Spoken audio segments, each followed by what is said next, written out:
Hey everybody, it's Jack Reedy with Future Pastimes, and this is Battle Language, where I have a conversation with somebody about some element of the Dune board game. And I'm joined by Clemens, and we're going to be talking about Homeworlds and trying to cover a number of other things that haven't necessarily gone into in some of the other videos. We certainly haven't done a Battle Language talking about Homeworlds specifically. And so I thought this would be a good topic for us to get into. And I've set up all 13 of the Homeworlds, and I've got the cards here. But I'm also going to let Clemens drive a lot of the conversation, and we're going to delve into the areas that interest him or what he wants to know more about in terms of the variant, how it came to be, and anything else related to the Homeworld. So, Clemens, tell us a little bit just about how you got into Dune and what the group that you play with. What do they respond to? How long have they been playing it? Any other things that you want to share about your introduction to playing this game? Thank you, Jack, for having me. So I got into Dune like 2 years ago, and I stumbled onto the board game through watching, like, over the YouTube algorithm, watching you've seen it, MCDM play Oh yes. the reskinned version, right? It's like they made like a four-part series, a live stream series, which got over 500,000 views or something crazy like this, and I watched all of it, and I really liked the game and the idea of it, so. I researched it. I found the game. I there was also two expansions, so I bought all of that, and then I tried to play it with my family initially because we thought this was going to be some fun, beginner-friendly game, right? And my parents were completely checked out, right? All the adults at the table were checked out from this game. But my friends responded really well to this, and since then I've just added and introduced more and more people to this game. So I've never really met anybody who's played it apart from me, and then I introduced them to this game. Yes.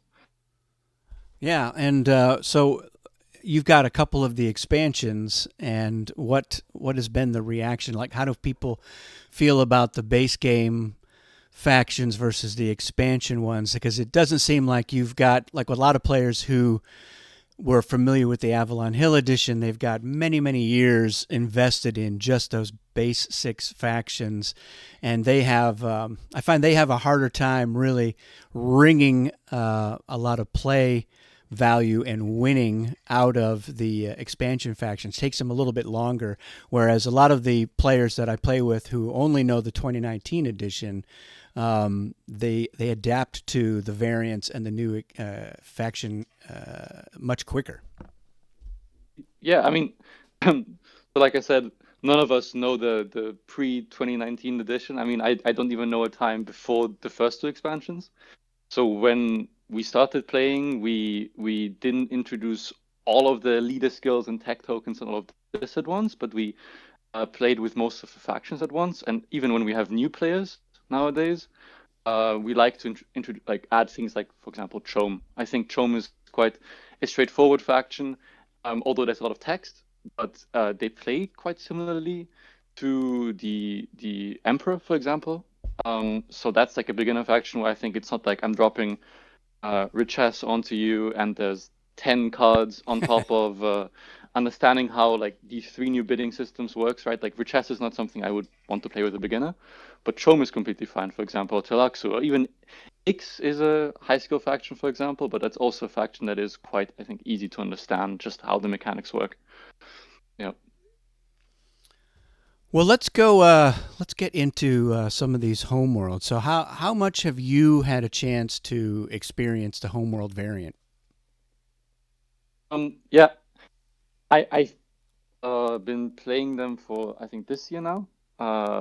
Since we got the box with Ecaz and Moritani, I've tried to include them in every single game. I mean, it's a fantastic expansion. It adds so many layers. I think it just should just be the default.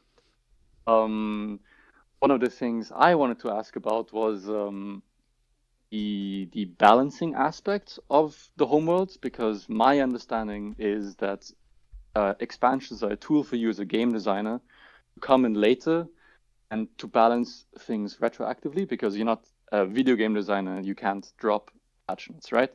Yes. So it would be really interesting to hear about. I mean, when we go through the homeworlds, probably individually, how you felt about each faction's strength level. Because for example, in my group, we feel like some homeworlds are very, very overpowered, and some homeworlds don't really um, uh, do too much or are very effective, right? So we feel like sometimes there's yeah, we feel like some of the surprising ones as well. Like some factions become very strong all of a sudden. Yeah. Yeah, I I think mean, to name. I think that's a really interesting perspective to get into, because one of the criteria that I definitely used in coming up with both what the homeworld advantages were going to be, as well as the penalties, if there were any, for being at low threshold, and what the thresholds were going to be. And like we looked at, for instance, if you consider the Harkonnen homeworld, Hmm? one of the things that we know that we knew and other people had brought up is, the Harkonnens don't have an income, so they are very much reliant on going after spice blows or winning battles and hopefully killing leaders in order to get spice that way. So I saw this as an opportunity to incentivize them to go after spice, because they would actually get more spice by doing that. And their threshold levels are, 7. They have at least 7 forces on there. Now they're going to start with only 10 on there, because 10 are already on Hmm? the board. So if they ship a lot down, they're going to be going to low threshold relatively quickly. But if they maybe in that first couple of rounds, they're mostly spending their spice on cards and not shipping. And then just moving, they have ornithopters by being in Carthage. So they could just move to a spice blow or two, or, make a deal with somebody that says, you know what, if you don't contest a spice blow, like here in Broken Land, there's 8 spice up for grabs. They'll say, like, I'll give you half of that spice, because they know that they'll get 4, but they'll also get 2 more because of their homeworld. So a 6 spice gain without having to reveal any of their treachery cards too early seems like a pretty good deal, I think. And that's what when I'm playing with as a Harkonnen on Gidi Prime, that is definitely an approach that I like to use. I want to collect spice from the desert because I know I get a little 2 spice bonus. And then when I do finally feel like, all right, I'm ready to get some more forces on, I'm giving that up, but it's only 2 spice, so I don't feel like I'm giving up very much. And I don't have a penalty for being at low threshold. So the Harkonnens are not too worried about, somebody going in on their turf at home. If you do occupy Gidi Prime, there's a nice 2 spice income, and you, of course, if the Harkonnens buy a card, you're going to get that free card for yourself or for your ally. But I think for me, when I'm going low enough that somebody might want to take over my homeworld, I already have a full hand, so they're not really going to get anything out of it, and there's less incentive for somebody to occupy my homeworld. And so that, like I said, that was definitely a factor. And the same thing with, like, if we look at Tleilaxu, this is a being able to send your free revival forces for free into any territory or homeworld is, I think it's a pretty big deal for the Tleilaxu, and because that's free shipping somewhere, and then it doesn't count as their shipment move when you get to that phase. So they could use that to bolster somewhere they already have forces, and then do another shipment elsewhere, incentivizing them to be a little more aggressive, because I think a lot of players are more passive when they play as the Tleilaxu. So I think that Interesting. that was definitely a factor we wanted. It's not so much of like patching or rebalancing, but it was looking at what are the perceived shortcomings of a faction, and how can we give them some a bonus or of some kind to offset that, to make them feel even more competitive than they were. So that was definitely part of it. A lot of things for me as a designer are also just driven by thematics. So I try to think about what makes sense for a faction thematically, and that can sometimes be a factor as well. But like as you said, we would think with every variant, and I think the Nexus cards were another way that we looked at how can we bolster a faction and make them a little bit stronger in an area where they're not as strong, or just really enhance something that they do to just make them feel more competitive and scary in the game. So that was it was nice to be able to do that. We're always looking for what is another effect that we can introduce to the game, but it's also a matter of how can we make these factions feel like, all right, if we're using all these factions, we've got however many in the game, these 6 random factions and their homeworlds, then it feels like it's a good mix. And you mentioned that some of them will feel very overpowered, but I think it's balanced against what they can do without the homeworld versus what the other factions can already do with or without their homeworld. So that there's a lot of plates that we're spinning and balls that we're juggling. But Yeah. I think through the play testing, that's where we really validate like this makes sense, and this threshold number needs to go up or go down. And if you look at like the Fremen is another interesting one, because I think a lot of people perceive the Fremen as not very strong because they don't have a lot of flashy advantages. They have the most advantages. It's a hodgepodge of little things that they can do. But none of them are like whoa, this is super powerful. So we felt like, all right, they have a really wide high threshold, so they're going to be able to do this high threshold advantage of just deploying their Fadakin wherever they have forces when they're revived for free, and then again, like with the Harkonnen, when they're at low threshold, there's no penalty. So oops, that's the wrong one, but yeah, there you go. So it's they are incentivized to just always have as many of their forces as they want on the planet or on the board, because they're always on the planet. But there's, if they're occupied, they're gonna take a little bit of hit with spice that's collected, but they're the one faction that needs spice the least. So for them, it's like, yeah, whatever. If you want to occupy the southern hemisphere, have fun with that, because there's no other income otherwise, and that's forces that you don't have trying to win the game. Yeah, I mean, one thing I do want to say, especially after playing with a lot of new players, like one of the charms of Dune is that if you just read out most of the factions' advantages or what they're about, just everything sounds overpowered. So that's like kind of Dune balancing to me. Yes. Just everything is so good, and so nothing is too good. Like everything is fine, right?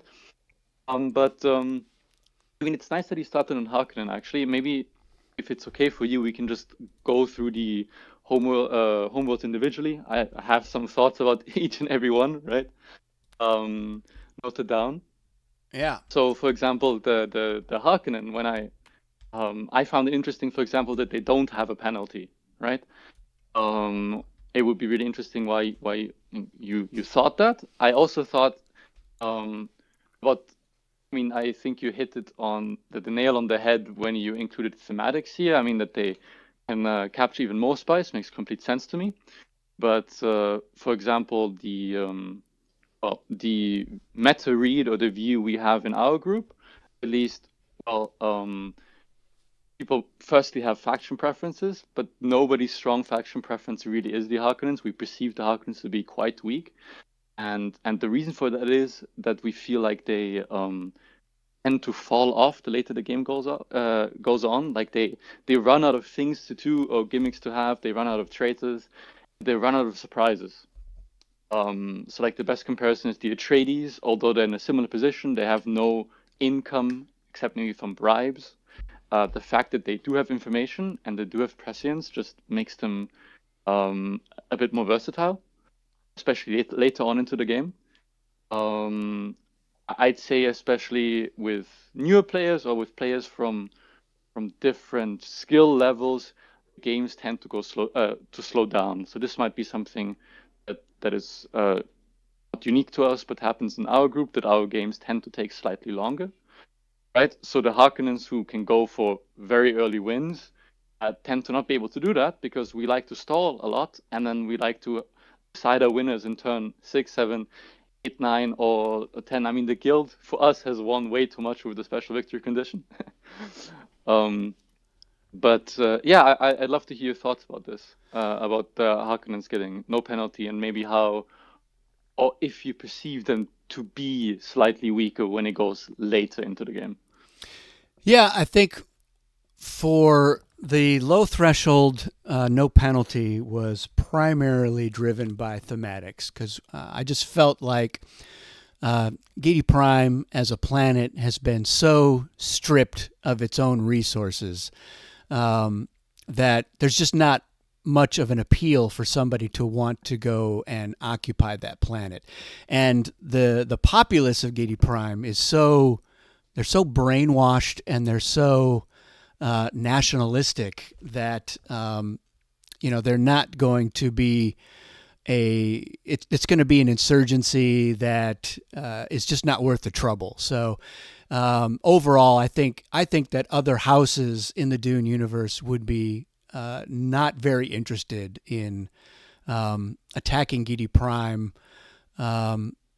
because they're not getting much out of it. If the Harkonnen has a small hand of treachery cards, then occupying it does have an impact because it slows them down from getting 2 for 1.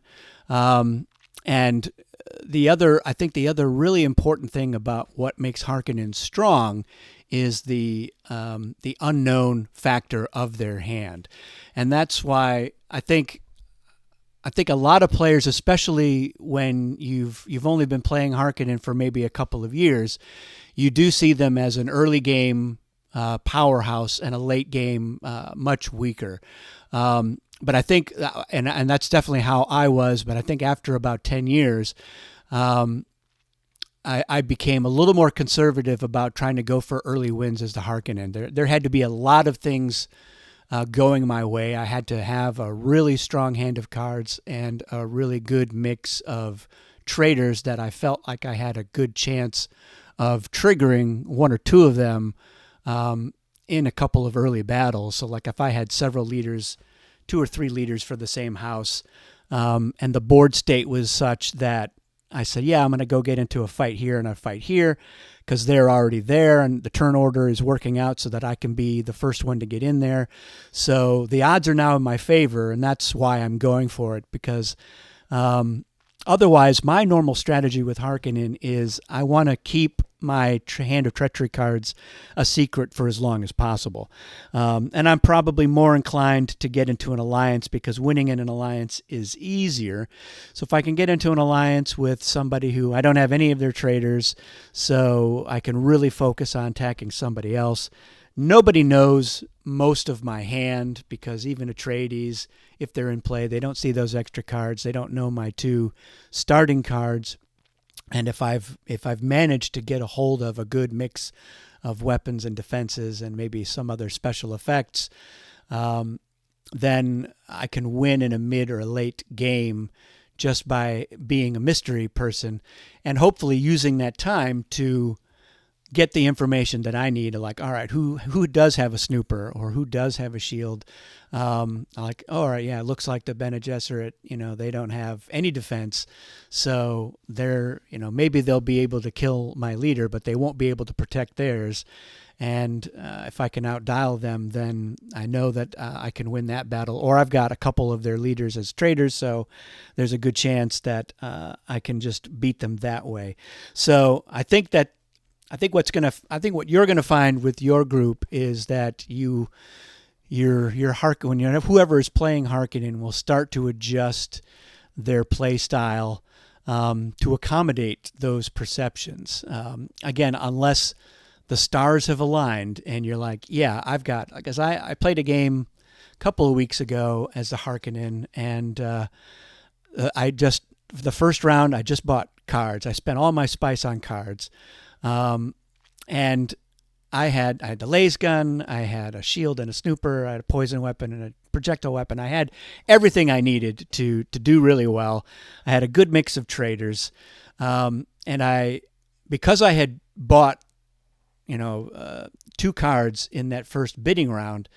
I had six cards, and Atreides only knew two of them, and I leveraged that to just bully people into doing things for me and extorting spice from them. So even though I didn't really have an income, I was getting 2 spice for occupying Carthage, and I was getting 3 or 4 spice from spice blows from people who didn't want to fight me because they knew I had so many. I had 6 cards in just the first round, so they were like, "Yeah, I'll give you that spice just to avoid." You probably killing my leader and then capturing another leader. So that's the thing, is I think that to make Harkonnen work, you've got to play up the mystique of the threat. And I think that, like I said, with like going to spice blows by just moving to them, because from Carthage you can get to a lot of spice blows. So if there's 2 spice blows, if you're playing advanced, there's a good chance that they can move to one of them. And if I'm going early enough in the turn order, I'm going, and then I'm making a deal with somebody who could contest that spice to share it, just because I know with the homeworld I am going to get a couple of extra spice out of that. And so that's what kind of fed into it for me. And I think that I've won a good number of games. I play Harkonnen a lot, and and so I've got my short term strategy and my long term strategy, and it's all just driven by who are my traders and what are my treachery cards. Some of it is also the meta game of like, all right, who am I playing with, and who do I know is susceptible to extortion, and who I think will call my bluff every time. So I have to be careful about when and how I try to leverage that X factor of what cards do I have and how bad can it be. And if it's a faction that has good leaders, they are, I think, much more likely to be amenable to avoiding a battle with Harkonnen. So like the Fremen are like, I don't want the Harkonnens to capture Stilgar or Chani or even Othium, and so they're like, yeah, I'll give you half of the spice, and maybe we'll negotiate it. It won't be 50-50, but as long as I'm getting something out of it, then I feel like this is a good tactic to use. So that's Harkonnen, and that's where we settled on what we did for those effects and for those threshold numbers. All right, maybe we go to Tleilaxu next. I think that's the second one you talked about. Sure. So so this is the one. This is the one we perceive as it's very strong.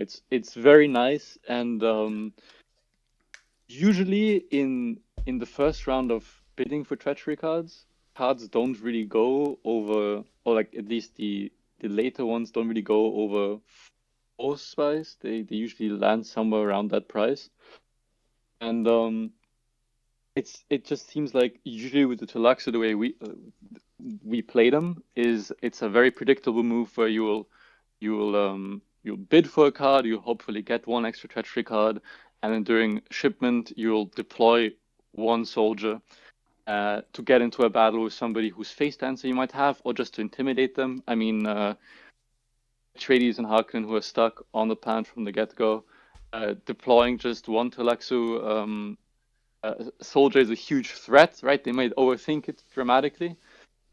So the fact that after that you can revive this troop and then ship it instantly again, and then ship more, so you have 2 units. It's great. It's as a Tleilaxu player, I like to try to get into battles early just to get things in the tank and to get them rolling, right? Because the tanks are my bank account, basically. Yeah. And I also really like to get my leaders killed. I really like to go into battles of people who have a lot of cards or have a weapon. I don't actually, I wouldn't mind going against a Harkonnen player and them taking two of my leaders.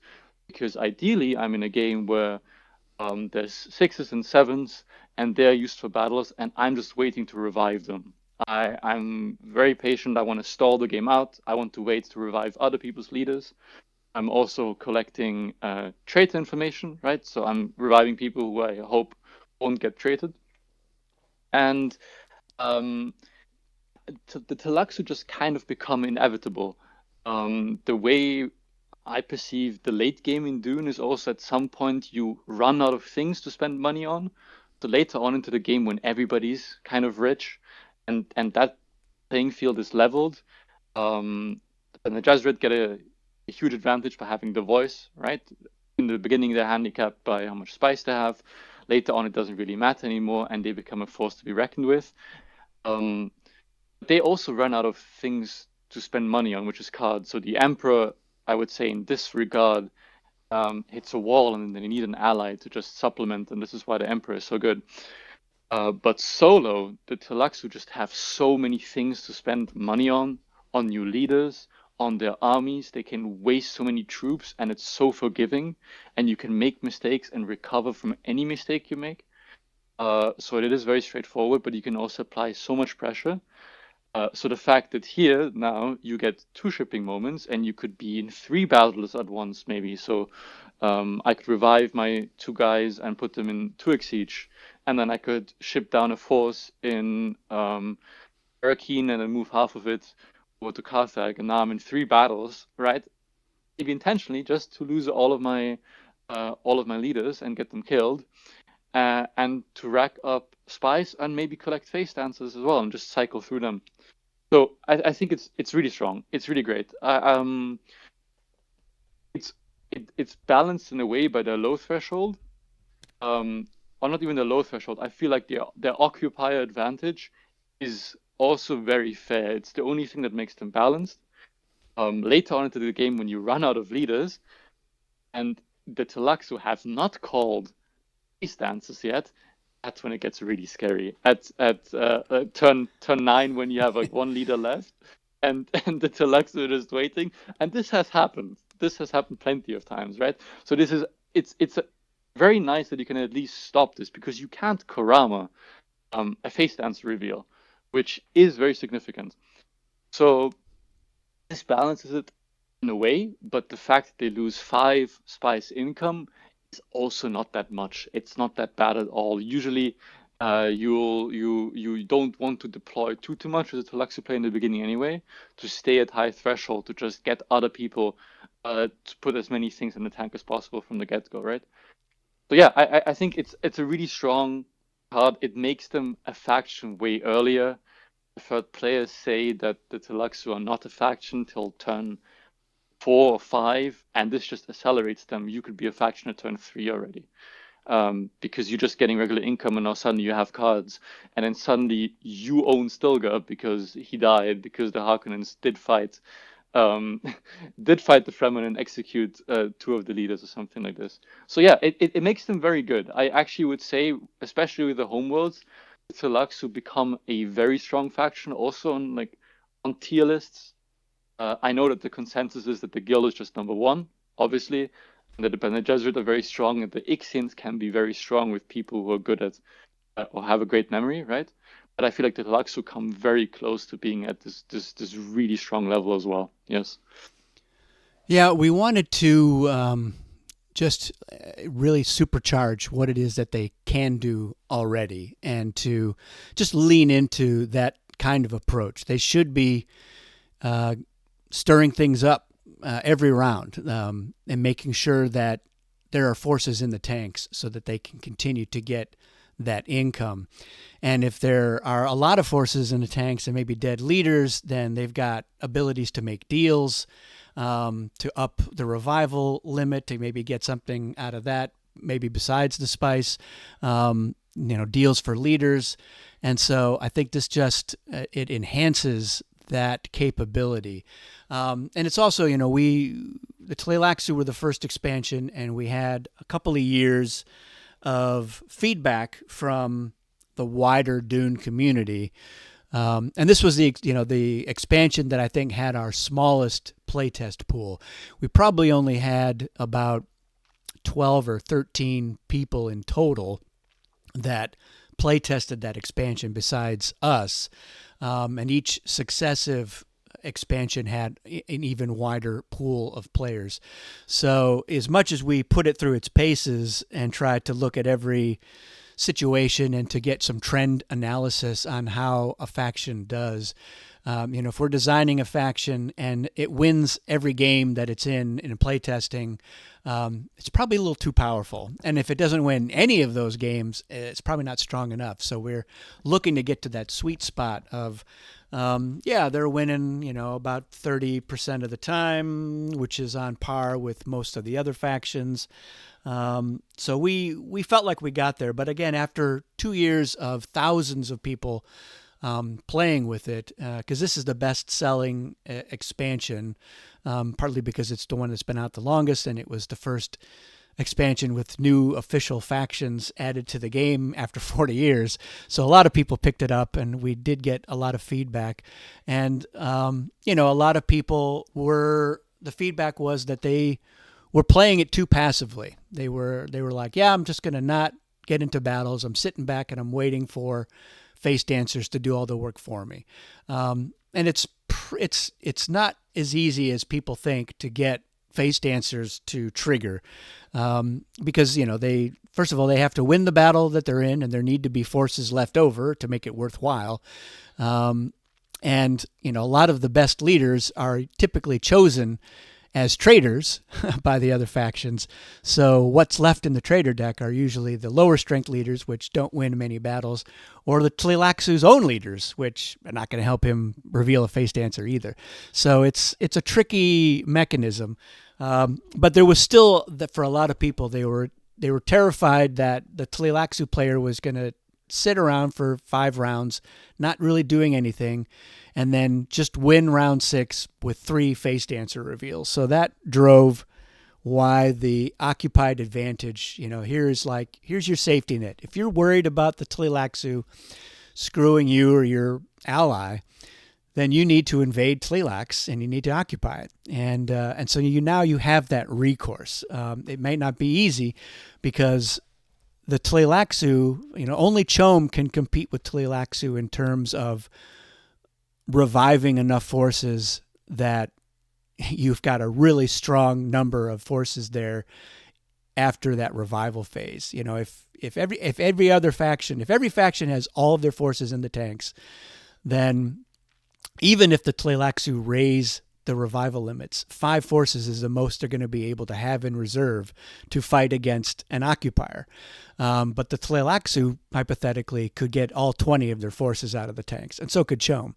So it would be very costly, but of course not as costly for Tleilaxu because they get 2 for free, and it's only 1 spice for each after that. So if they were worried about, like, okay, I've got a good Atreides leader as a face dancer, and Atreides has occupied me, so I better fight them on Tleilax so that I can get that face dancer reveal on a battle in Arrakis or whatever.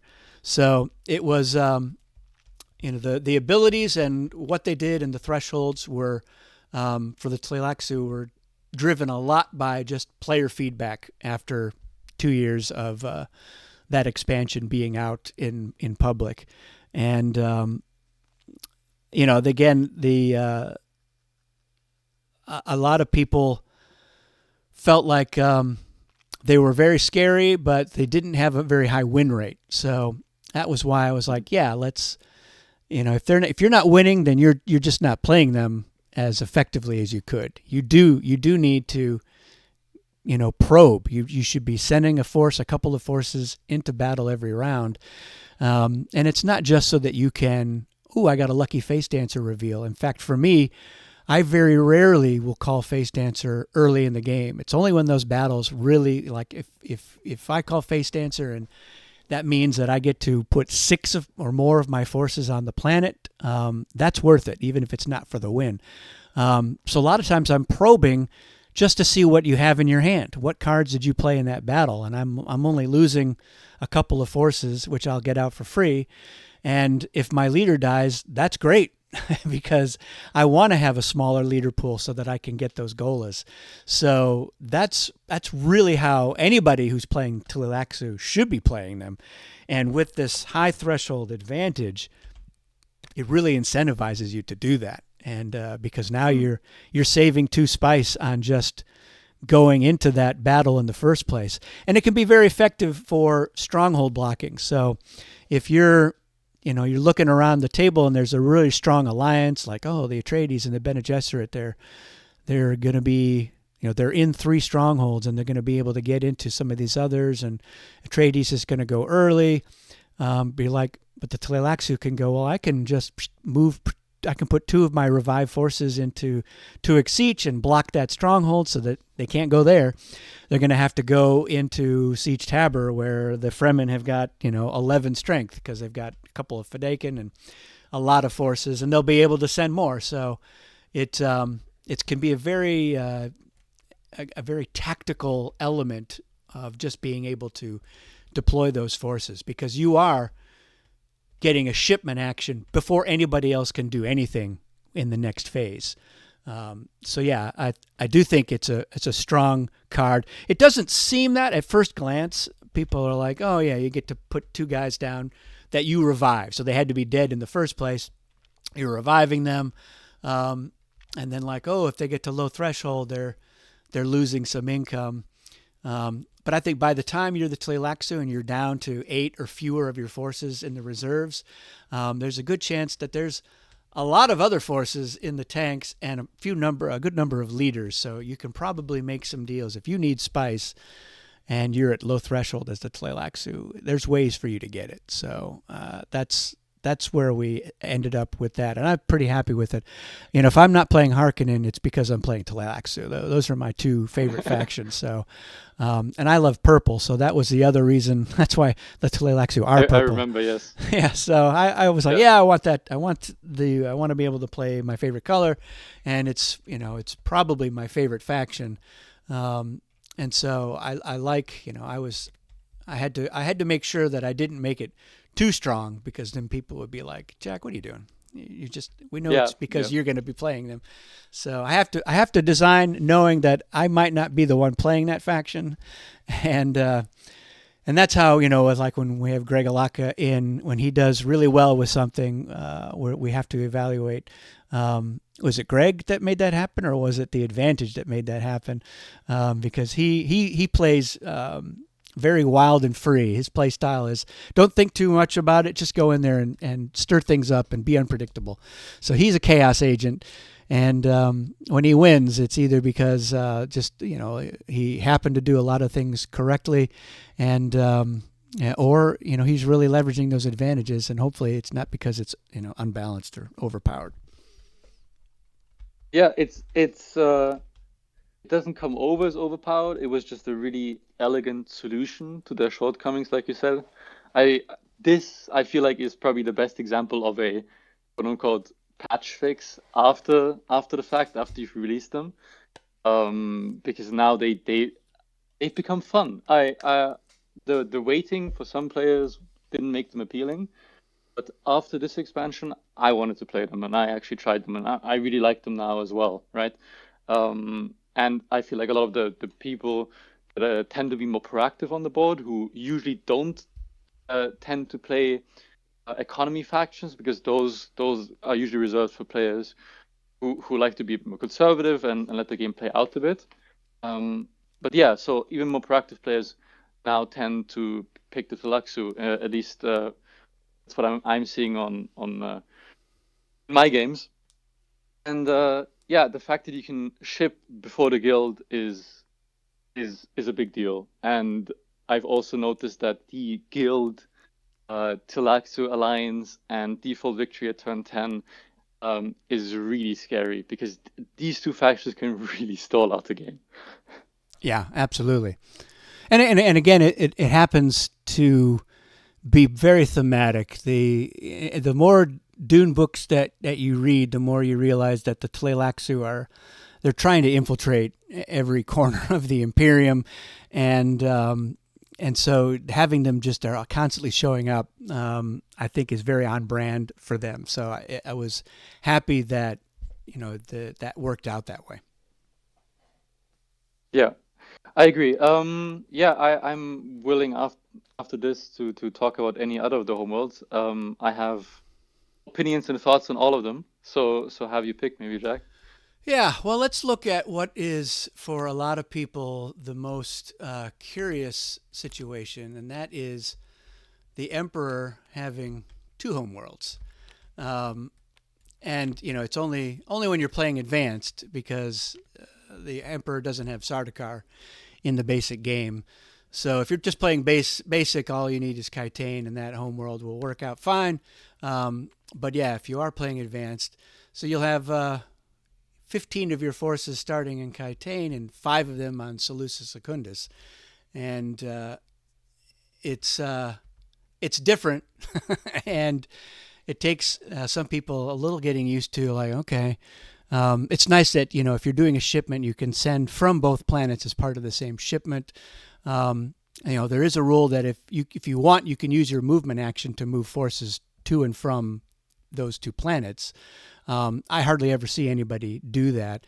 And it's important to point out that if you moved a couple of your standard forces over to Seleucus Secundus, it does not let you flip to high reserve because it's Sardaukar reserves. So they have to be Sardaukar in order for you to flip. And I think a lot of people also find curious that the high threshold level is 2 to 5, and the low threshold is 0 to 2. And you're like, wait a minute, there's a 2, because if you look at everything else, it's 0 to 4 for low, and then it's 5 to 10. And so that means if you're at 2 at low threshold, you're still at low threshold. You don't flip. You got to go higher than 2. And that, I know a lot of people find that confusing. They're like, is that wrong? Is it, what's going on here? But it just means that, yeah, you gotta really, and because they can only revive 1 per round, you're going to have Seleucus Secundus at low threshold probably pretty quickly, and probably for most of the game. So you have to, you got to worry about somebody trying to knock out your Sardaukar advantage completely by attacking you. That is why it's nice that they can do a movement action by just bringing their regular forces over. So it's much harder, if the Atreides, for instance, they're at low threshold on Caladan, and somebody has occupied them. They only have the 2 free revival, so they're like, well, I've got 2 forces there. They can't really get other forces on there, not without the guild helping them if they're in the game. So they'll have a hard time with that. But the Emperor could be like, yeah, I'm bolstering Seleucia with a bunch of my regular forces, so I can easily take it back. So that's one of the reasons why that rule exists, for them to be able to just move. Is it's just much easier for them to retake their own homeworld if they need to do it. But it's one of the upsides, of course, is that they have two advantages.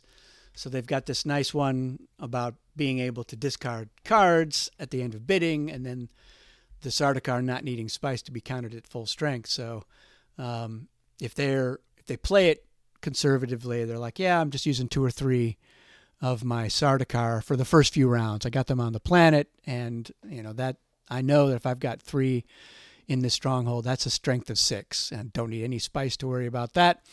And I'm going to keep 2 here just so that I don't dip into low threshold until I'm really ready to make a big move, potentially for the win. And if they're going late enough in the turn order, then they don't have to worry about somebody cutting their legs out from under them. So it's for me, and I love this the token for Kaitane. with the big ring around it, which was inspired by the Lynch movie. We never really get a sense of what the planet looks like from the Denis Villeneuve movie. We can't certainly don't see a ring in the sky for those Kitane shots, but I like to imagine that it does have a nice big ring, and I love having the tokens. And I must say, probably my favorite part of Homeworlds is just having those tokens on the table for putting the reserves on. I just love the look, and it just feels more immersive for me. Yeah, I mean, the art obviously is beautiful. Um, there's nothing to add there. Um, so Tleilaxu Homeworld, for example, you really only have an incentive to occupy it later on into the game, I feel like, because then you only need to hold it for 1 or 2 turns for critical win. And the same is maybe for Seleucus Secundus, but I want to focus on Kitane. So Kitane's occupy advantage is probably the standout most like attractive one at the beginning, especially because cards tend to go a little bit more spice in the beginning and then even more in the mid game, and then it might taper off slightly depending on how full cards are and how many cards people tend to lose during battles.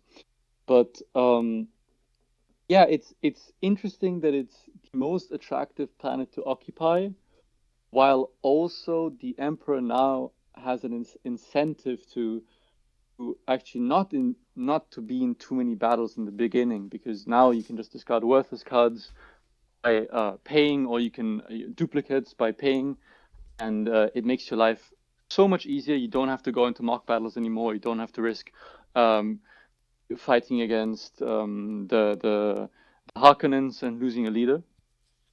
So yeah, it's very nice. It's a very strong buff for them. I feel like it's an improvement. Um, and an experienced player will use this as also a quiet threat of, well, I don't even need to come down now. I will bide my time, and then I can just deploy a huge force. So yeah, I think this is also nice for newer players. So if playing Dune for the first time, and I I'd still give Homeworlds to a new player because they're not that crazy to understand. It's just a rule. This is nice because a brand new player to the game won't be um, thrown off in the battle in the beginning, and they can watch the game play out a bit. So this is really nice. Yeah, And this. Go ahead. go ahead. Sorry. I was just going to say, like Okay. all of the effects on this card are bigger effects. It is consistently um, heightened. I mean, like you said, being able to dispense with cards you just don't want at a pretty good rate. Only 2 spice per card to be like, yeah, I bid 5 or 6 on this, and it cost me 2 to get rid of it, but I made a lot of spice. The Emperor hardly ever is low on spice. And then, if they're at low threshold, only getting half of those treachery card payments is it's a pretty big effect. And of course, being occupied, you get the 2 spice income, and you get the other half of those payments. So that's insult and injury. But they also have the 3 for their added strength. So even if they don't have anybody, they just have their 1 free revival, and they're in a battle on their homeworld to get rid of an occupier.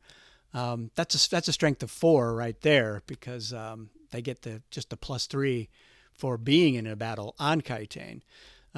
So everything is kind of amped up with the Emperor's homeworld. Yeah, I agree. It's a very strong card. It is very good. I don't see the Emperor flipping it to low threshold unless they already are full on cards, have also um, supplemented the ally to have a perfect hand, and are about to go for the win. So usually spice shouldn't become an issue. With Seleucus Secundus, this is a planet that usually um, is, I feel like players tend to try to occupy it to win battles elsewhere. So you might make a bribe, or you yourself will ship onto it, occupy the homeworld to get rid of the stars. So instead of, oh, sorry, no. So yeah, exactly. So I didn't misread. So to not lose the Sardaukar advantage, you do have to keep your planet. Instead of expending a Karama, you now have an incentive to go to the planet and occupy it. And this is a really nice workaround. Uh, and it's also really important to keep that in mind as an Emperor player. So the fact that you can move troops over is very interesting. So that does happen a lot that the Emperor player forgets. It's flipped, another player moves on. Uh, Tadaka don't help anymore. It's like playing against the Fremen everywhere, and then you start losing battles. So this is maybe one thing that all the Emperor players who are listening should look out for. But it's also really nice that this balances the Emperor somehow, because on paper they do have the largest fighting force with technically 25 forces if you want to count them as double. Yeah. Yeah, nothing else to say. It's very nice. It has counterplay. It also has strengths. I feel like it's good that only one of the cards really has a huge effect, and the Sardaukar one is like getting extra spice. Pay for Sardaukars in battle it's whatever. It's nice. It's not game breaking or game defining or playstyle changing. But Kaitan really is. So I feel like this complements. They complement each other great, and it's also really nice to add a second planet to the faction who has the least quote unquote complexity or rules.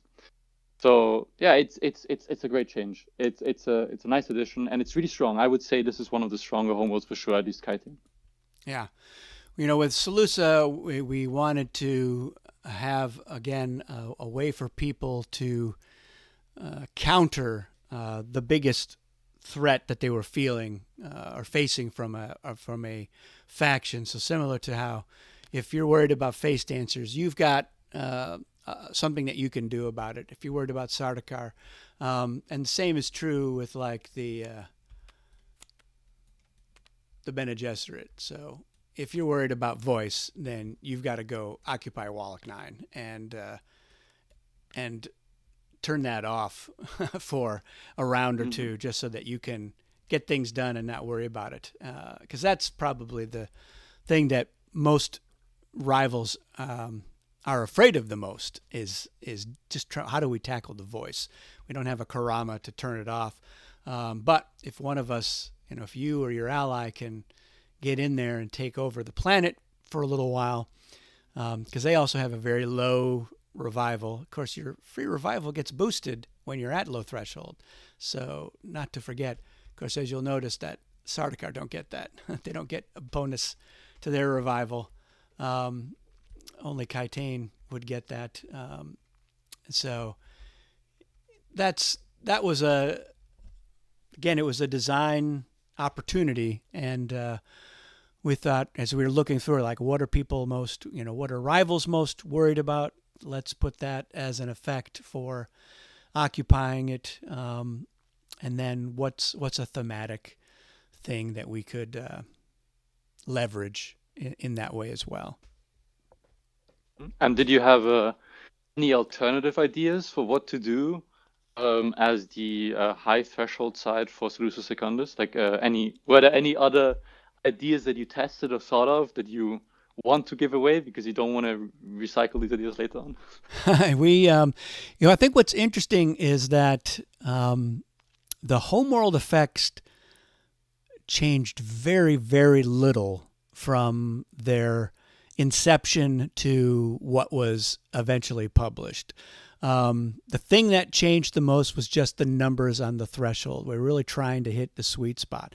And what I will say is that originally they were a little more complicated because they had a high threshold side which had a number, and so like Ix might have been, instead of 5 to 20, it might have been like 8 to 20.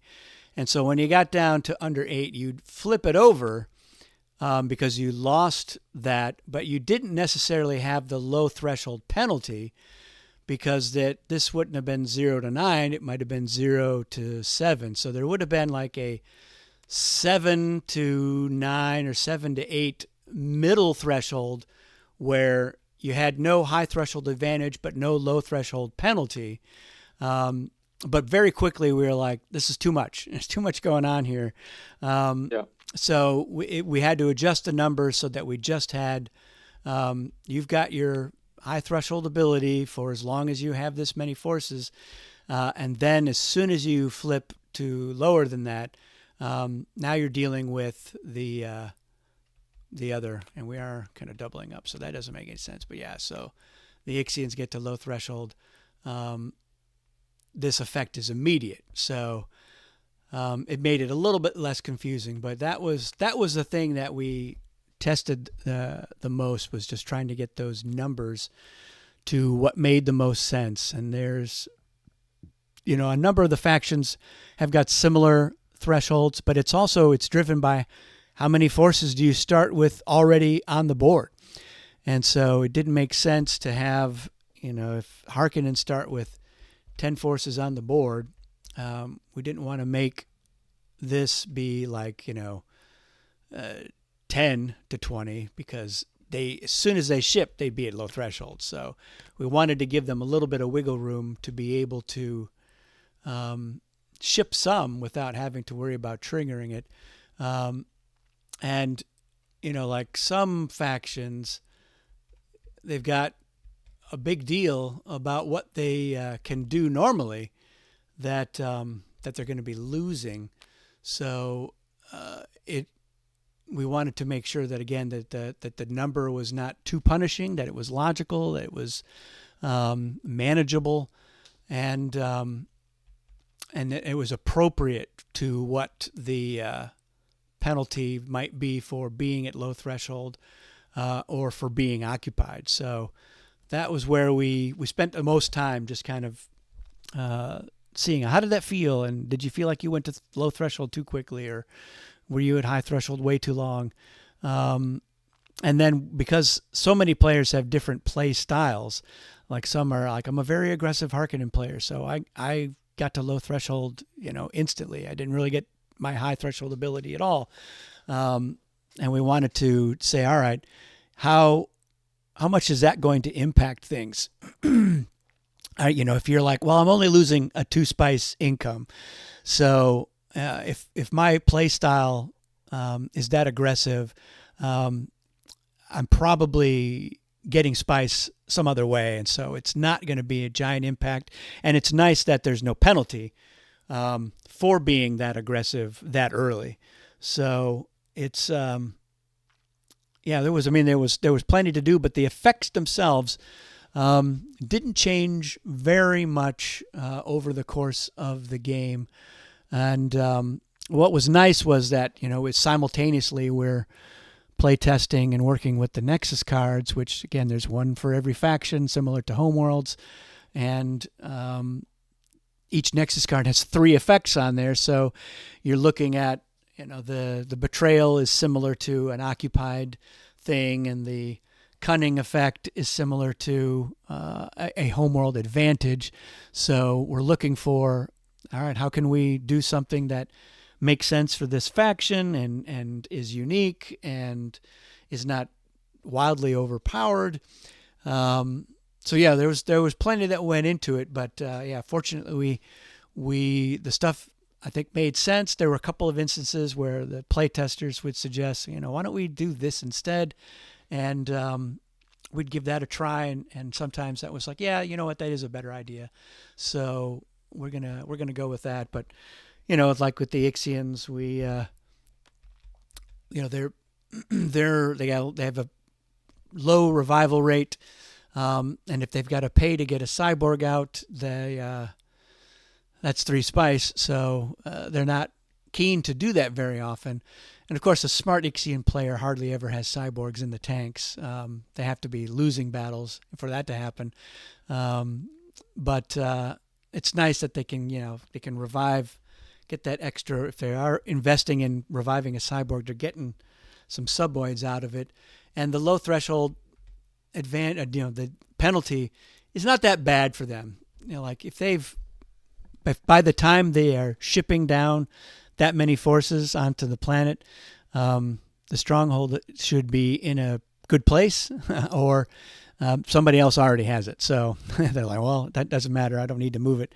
Anyway, um, so yeah, that was it was nice that it worked out that way, and we didn't have to reinvent a lot of these cards and their effects. The stuff that I wanted to do with it, for the most part, made sense and worked out, and the playtesters were happy with it.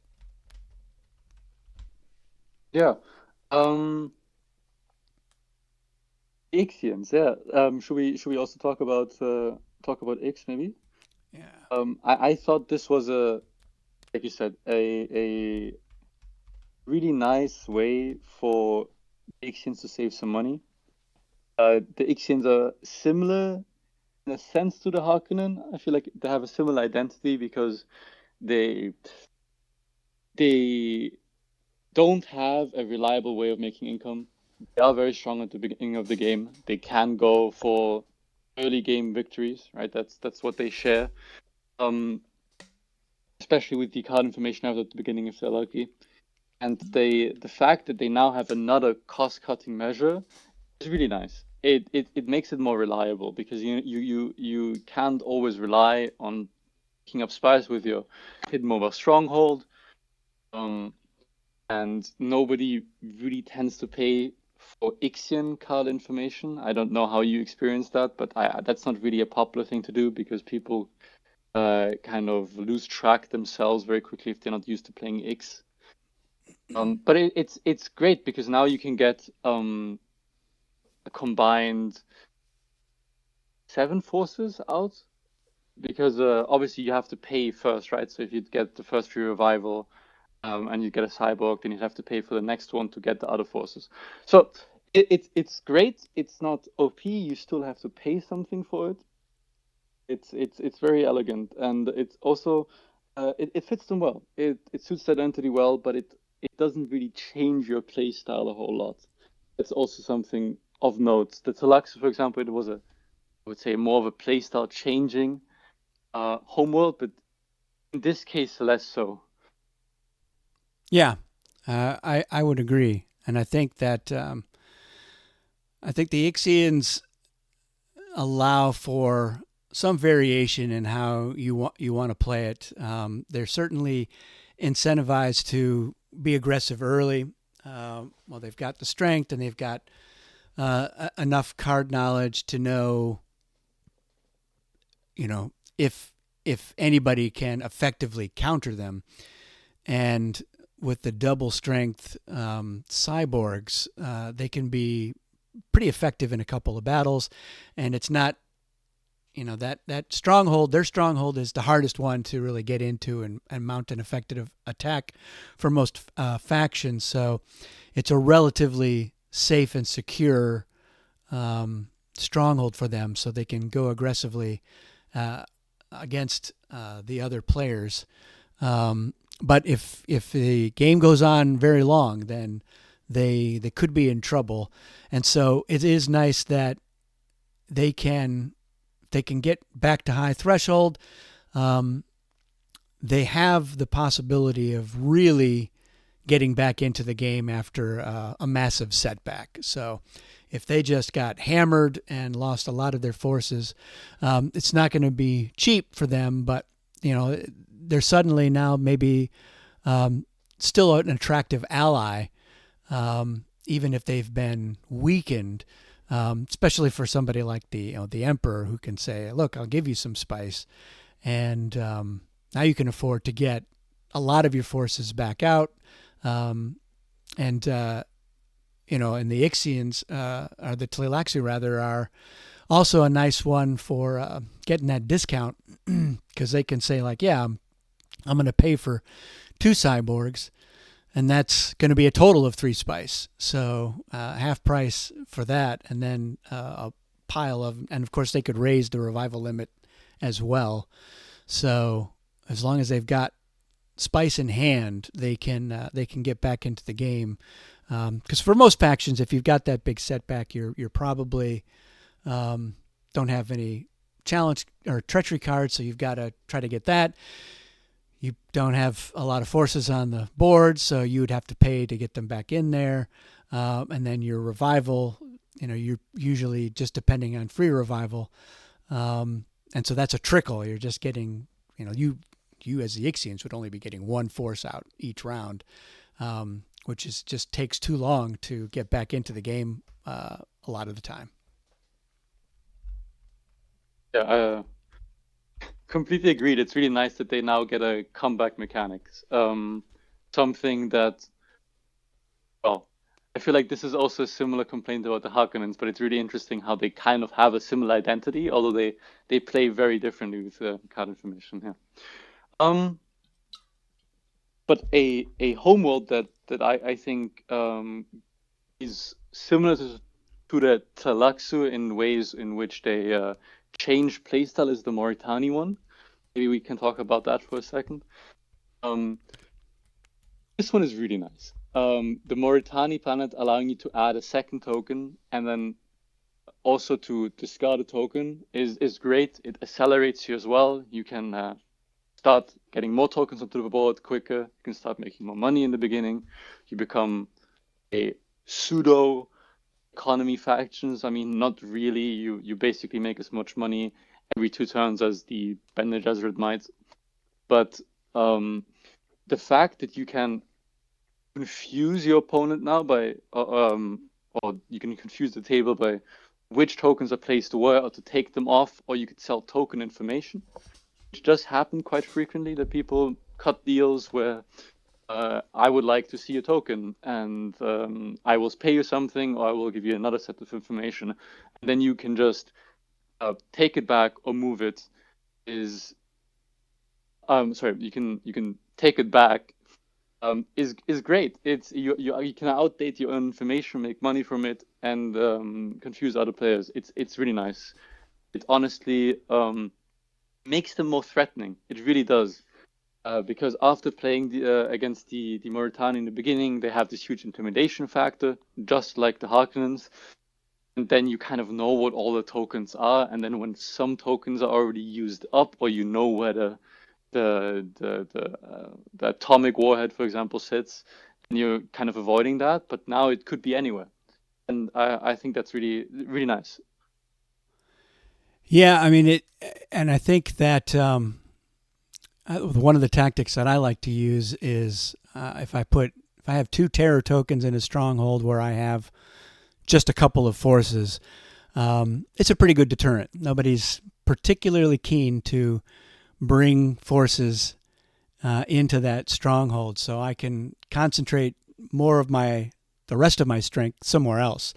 So being able to say, yeah, I can effectively hold Habanya Siege with two Moritani forces because I've got two terror tokens in there, and they, especially if a lot of them haven't been revealed yet, which has been my experience, is that they tend to stay there and everyone avoids them for as long as they can, and then there's more and more of them and it gets harder to navigate around them. And I like to sometimes use the sneak attack token in a stronghold where I only have a couple of forces, so that I can bring more in if I need to, by revealing that token when somebody does challenge me. So and then if I am desperate for spice, at least I've got something I can do to it's better than Chom Charity. And for spice, that's enough to buy a treachery card. So, and that might be just what I need. And so being able to convert those terror tokens into income, I think is very handy. It's a little bit trickier when they are at low threshold. It's easier for smaller forces to slip in and out. But even with, if somebody is coming in there to battle, they're probably bringing 3 or more forces in there. So even that low threshold penalty is not that bad. And just like with some of these others that we mentioned, if you want to make your move and you're worried about those terror tokens, then maybe you should occupy Grumman, because then you can kind of stymie the Moritani player's ability to trigger one on you, and it's a nice 2 spice income just by occupying it. So not too shabby there, and I think it does make the gameplay more interesting for the Moritani player overall. Yeah, for sure. There's just more things to do, which makes it more fun, of course. Yeah, there's not really much to add. I feel like the standout thing is the fact that you can make information outdated, and the low threshold effect is not really that punishing, especially when it's late into the game and people expect to hold strongholds, so they will usually move more than 3 units at a time. Yes. The Ecaz also have another really standout playstyle changing ability. So we've had the Tleilaxu, the Moritani, now the Ecaz. This I really like this because this really changes the way they can win. And the first time I heard about the announcement of the Moritani and Ecaz expansion on the planets, I was expecting them to also counter strongholds, or there to be at least some kind of hurdle where, I don't know, if my planet is occupied, I can't win until um I get rid of all the occupying forces. So the ECAS having this alternative way to win is it's really interesting. It allows for turn two wins, maybe, or like the attempt at least, because you could place your ECAS token tactically and ask somebody to ally with you, and then you could move your forces that are already on the board into Arrakis or Carthage, for example, and hopefully your ally is already there, and then you've already occupied one stronghold, and then next turn you can just ship onto two people's planets and then attempt to win. I mean, it's unlikely, but there's a possibility. Maybe you have a really nice hand. But this gives Ecaz way more of a threat. It is very nice. Yeah, and it's the sort of thing that, if you're getting to 5, 6, or more rounds of play, the reserve forces on Homeworlds just all over is getting lower and lower and lower. People either have their forces on Arrakis or they're in the tanks, and it's much easier. Like, hardly anyone's going to be attacking Homeworlds in the early part of the game. There's just too many reserves there, and every homeworld has its built-in added strength to of the sort of the native population resisting invaders, and so that's harder to pull off. But if Ecaz can bide their time and they can maintain, they're going to have to keep at least 7 forces on their home planet in order to pull this off. Then it's nice because they, with co-occupying, that's going to be nice. And then they, if they're in an alliance, which they want to be, if you're playing as Ecaz, you should be trying to get into an alliance. It could be that your ally can afford to go to low threshold by being the one who's attacking a homeworld, and you might be able to get away. There might be a homeworld that's completely empty, so you can just ship straight to it. And maybe it's a homeworld that doesn't have much of an advantage for occupying it, but Ecaz doesn't care, because this might help them to win. So, and then again, this little bit about getting spice for poison weapons discarded, that's just lore. Most poisons come from things grown on Ecaz, so they have this economy that is, when people need poison, they're buying plants and flowers and whatnot from this planet to replenish that stock. And so this is it's a way for them to just occasionally pick up some extra spice, which is nice. When you get to low threshold, this can be definitely tricky, because Ecaz, I think it's nice for them to be able to have the leverage and freedom to decide, when they're co-occupied, who's going to be the one fighting the battle. Because a lot of times as Ecaz, you and your ally can focus on one of you having a really good hand of cards. You don't necessarily both need it. As long as you're like, one of them already has a couple of them, so I'm going to help you buy more so that you can get even a wider range, and then you'll just fight the battles. But when you get to low threshold, that you don't have that luxury anymore, so it can be a little bit punishing And of course, if somebody occupies Ecaz, um, Duke Vidal is not a bad leader. He's 6 strength and no trainer card, so um, it's nice, and it's nice that you can revive him if they're like, well, he's dead and he's expensive, so maybe we don't worry about it. But let's say the Tleilaxu of the ones that have occupied Ecaz, they're like, well, we can get him up for 3 spice, and that's going to be extra nice for us. So yeah, it's tricky, and the Ecaz player is going to want to be very cognizant of their reserve forces and when to kind of go for it and when to play it safe. Yeah. Just my final thoughts on the poison first, before I the thought vanishes into thin air. It's quite nice. Correct me if I'm wrong, but there's with all the expansions, the poison tooth, the weapon that the special weapon that counts as both as a poison weapon and a projectile weapon. There's like 9 cards, which is nearly every fifth card, right, in the treachery deck. So you will get some spice out of this, realistically speaking, at some point. So it is very nice to supplement you. Low threshold um, is punishing, right? That's one thing to keep track of. But the occupier advantage can actually also be incidentally good for Ecaz, um, right? Because maybe um, the planet gets occupied and a faction takes the liberty to revive Duke Vidal for you, and then you can just obtain them again with your ambassador token.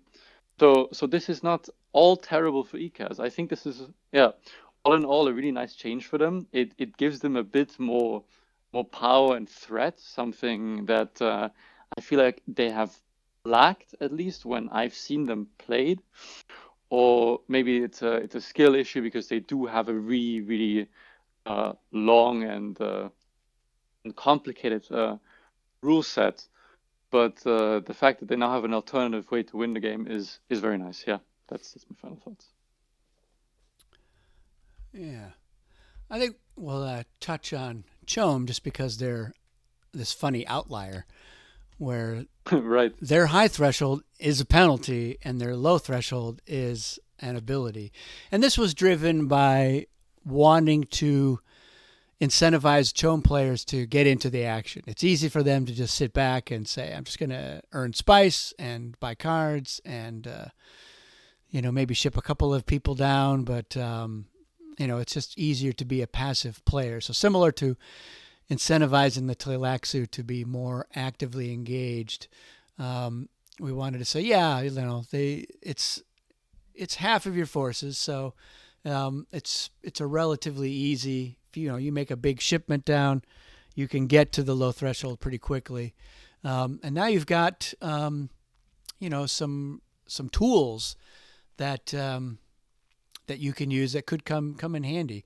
To be able to know how much spice or how many weapons or defenses somebody has. That's information is gold in Dune. So this is a unique way to get a hold of some that could be important as you are gearing up to go for the win, or at least to win some important battles. Yeah, it's really interesting. It's really nice that Chom has an incentive to do something, because they're like the Emperor. They're just waiting on the right time. Two-pile is very difficult to take though, because you have this low threshold advantage of knowing what's coming at you, and then Um, trying to hold it is very difficult when this faction still gets a permanent spice income regardless of whatever, unless you Kurama it or they misplay their inflation token. So you can expect them to recover, to get cards back, to get the troops back, and to keep fighting for this. So the fifth card won't always be very necessary. It can be very nice if you really are overbearingly strong later on to the game. But it is really something to yeah, an option you have to weigh wisely because Chom can look vulnerable when they really are not, because you'll see low numbered leaders and not really understand how much it means that they can actually just revive as many troops as they want to. Yeah. Exactly. Well, let's pop out the last couple of these. We're gonna look at Junction here, and they've the biggest thing here is that they can give half price rates, and they could encourage people to ship all over the place. So it's good for a guild player who likes to manipulate the other players and get them to do things like, you need to go fight so and so here, and I can give you half price shipping if you'll do it, and which I think the guild should be trying to get everyone else to do their dirty work if they can. And then similar to the Emperor, of course, is that at low threshold they're losing some of their income, and if somebody occupies them, they're getting that lost income, and so, or the rest of it. So it's one of those, but it takes, they got to be really low in order to get to low threshold. So this is one of the lower ones in the whole expansion. 0 to 4 is pretty manageable. So they're going to be at high threshold for just about as long as they want to be, because if they're this low, they're probably trying to win the game, and they don't care about losing their income at this point if things work out for them. Yeah, I think this is a super interesting card. I think it happens a lot that in the beginning people ignore the bribe rules, that they'll just instantly transfer spies. But if you are playing by the rules and you're placing spies in front of your shield, you can't have the guild just say, well, you can go in here for free if you just fight and block this person from winning the game.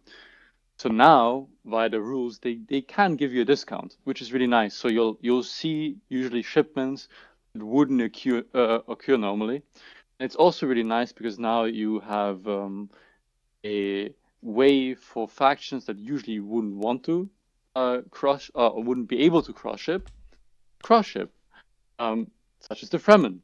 I feel like a Fremen army teleporting around the map can be terrifying, but now the Fremen actually have an easier time to getting to places and to collect spice or to exchange sandworm information or spice tech information with the Atreides and then act on this via the guilds to fight for spice and then wait for a sandworm. So this opens up a lot of play, especially for other players. I think this just raises possibilities everywhere on the map, which is really nice.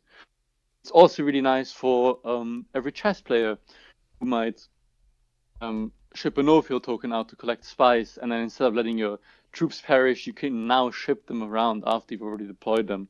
So instead of keeping the no-field token hidden, you could just deploy your 5 soldiers and know, because you cut the deal before, that the guild will let you ship out without being afraid of only being able to move one spot. So it's great. It's a really nice addition, and the guild shouldn't really be worried to ever be at low threshold, because the guild is the most incentivized to play low and to hold back, because they do just win by default at the end of the game if nobody has won. So the occupy advantage is also not something too crazy. If you don't fall too far behind, the guild usually will have enough cash in reserve to pay for all the expenses. So it's nice. It's not too punishing, and it allows for a lot of creative ways and a lot of creative bribes. Yeah, that's all there is to it, I think. Yeah, and we really wanted people to start thinking in those terms, like, oh, how can I? What are the different ways I can leverage that effect, and what kind of interesting deals can I make? I mentioned Richese, and their high threshold advantage was it was an effect that some of the playtesters just wanted them to be able to do, which is ship forces along with a no field token. But we were adamant about keeping those no fields pure. But we thought that this was a good high threshold effect that lets them, bring a larger force to bear, or to do interesting bluffs by sending the 0 no field token with 2 forces, and someone is expecting it's a 7, so they're dying really high to try to win that battle. But really, it was a bluff just to get them weakened on there. So it does, I think, give them a little more flexibility with how that works out. The low threshold penalties, not a huge deal. A lot of times you're not too worried about moving a no field token just because it's so cheap. You can always just ship it to where you want it to go, rather than saying, "Oh, I'm shipping into Arrakis and then moving the no field token, 1, 2, 3 territories."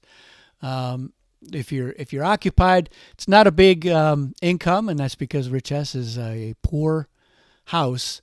So you're not going to get much income by occupying it, but you do decide, what card they're going to sell, which could be a big deal, and you're going to get half of whatever it sells for, which will, Richese feels that for sure.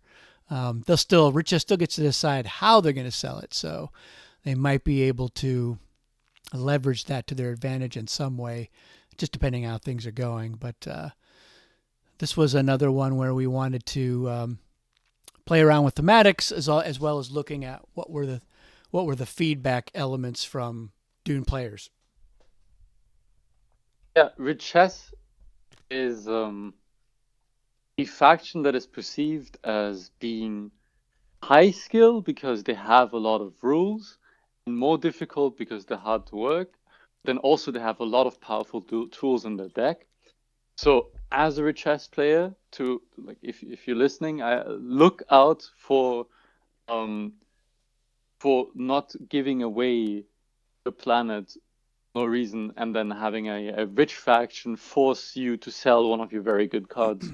So either have a Kurama ready to special Kurama your your Stoneburner out if you know this is going to go up for bid, or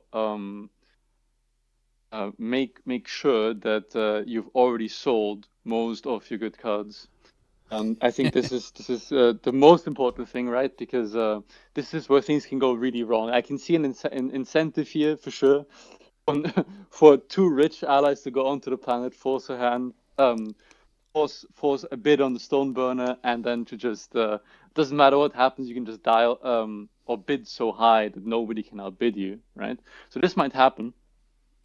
It's really nice, a really nice quality of life change that you can add troops to your no field tokens.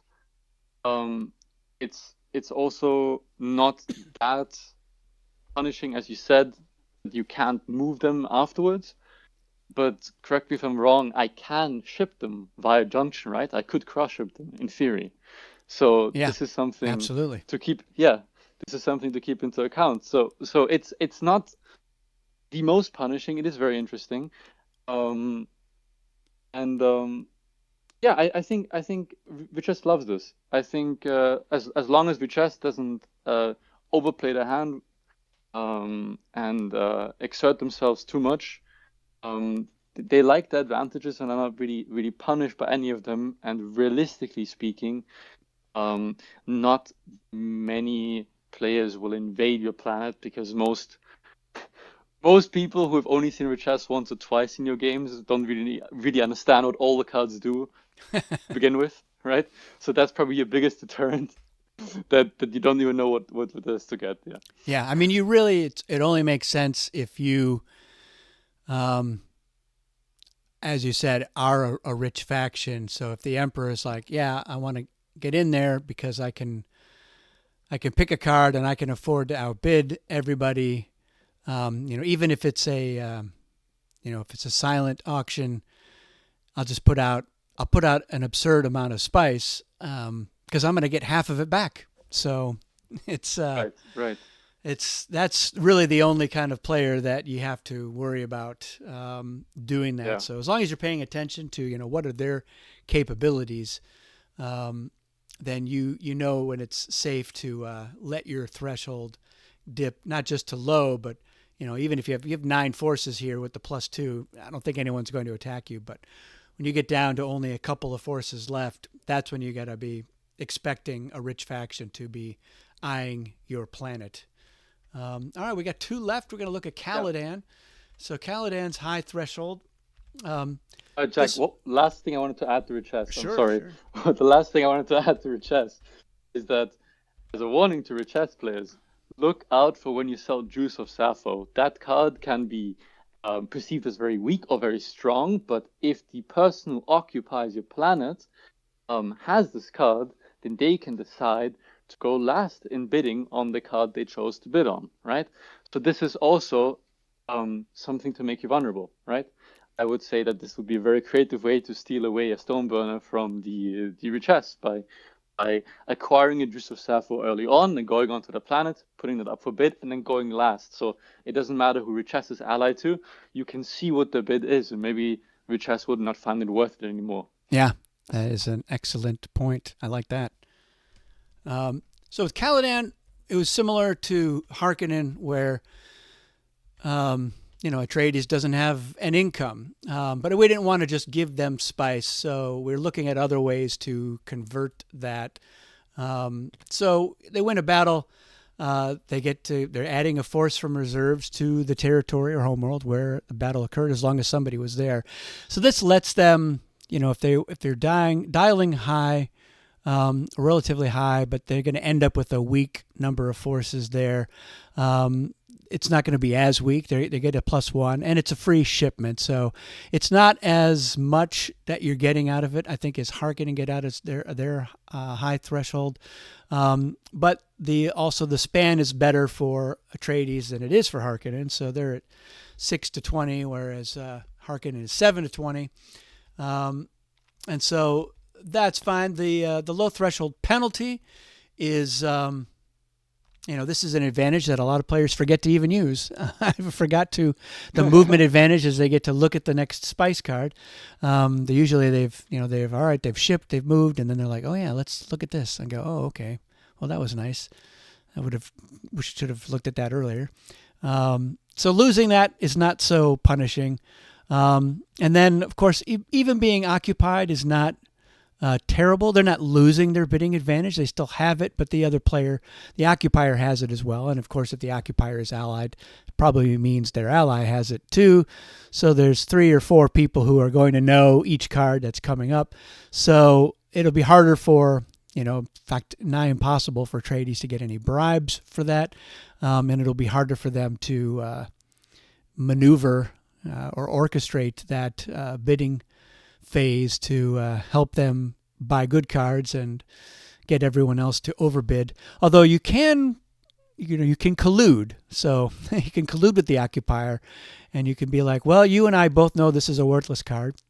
Why don't we bid it up and see if we can get the Emperor to pay 8 spice for it? And so yeah, it's it's not all bad news, but it is one of those things where I think the Atreides would prefer to not be occupied and not give somebody card knowledge and 2 spice every round. But I think it's I like where we fell with this. This is one of the ones where we went around and around on the numbers to just kind of go what makes the most sense, because even this high threshold advantage is when you use it, you're accelerating, moving to low threshold. So. Because you're just removing from your reserves, but so it's not super fancy. It's pretty straightforward, but it's a little perk for a house that's not. It's not there now. The Atreides are not considered a rich house, so they do have to work for their spice, and they still do, but they got a little extra something out of it just because they're of their battle prowess. Yeah, this one is very neutral. You're completely right that the extra troop adding doesn't do too much when you've already won a battle. If you're going for the win, for example, it doesn't really change anything.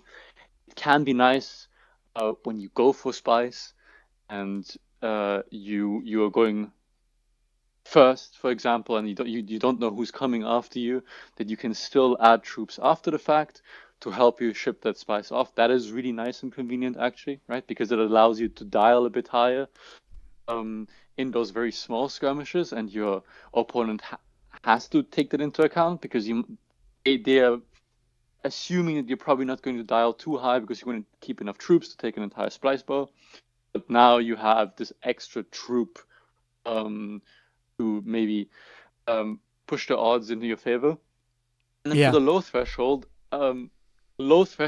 really only is a disadvantage for the Fremen, to be so real. Yes. Uh, because the usual handshake agreement is that the Atreides get to see the storm movement, and the Fremen get to see where um, the spice ball lands or potentially the worm goes. That's usually what the Fremen are after, and the Fremen already don't see that much. And the Atreides, especially later on, when they usually are very popular allies and usually tend to ally with an economy faction, because in most games you will have, at least in the games that I've been in, we tend to have an even amount of economy and non-economy factions. So usually those will pair up, and sometimes there's four economy factions. So there's so much money in the game that the Atreides usually don't have to worry about money.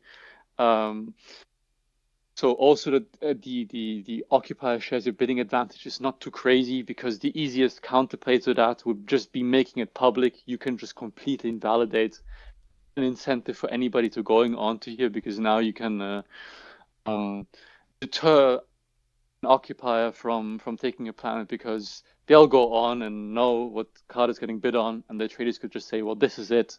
And the Emperor player who's not on your planet knows, or the Emperor's ally, and they will take all the cards regardless. So it was really, you can just waste somebody's time. Yes. It's fun. It really doesn't hurt the Atreides, but also it doesn't really make them much strong. It's a very probably the most neutral card, a homeworld card there is. But yeah, Yeah. And then at long last, Arrakis, the Southern Hemisphere. Um, it's when they've got those three starred forces, so there's not too many. It's another little minor thing, and it's just making the Fremen taking advantage of how they can move around and how they're basically everywhere on the planet where they want to be. Is the thematic thing. They've got the best high threshold range here, 3 to 20, and part of that's because they start with half of their forces already on the planet, but they can get into battles. They can dial high because they've got a 3 free revival, which is nice. Um, and so they're going to be at high threshold for a lot of the game if they want to be.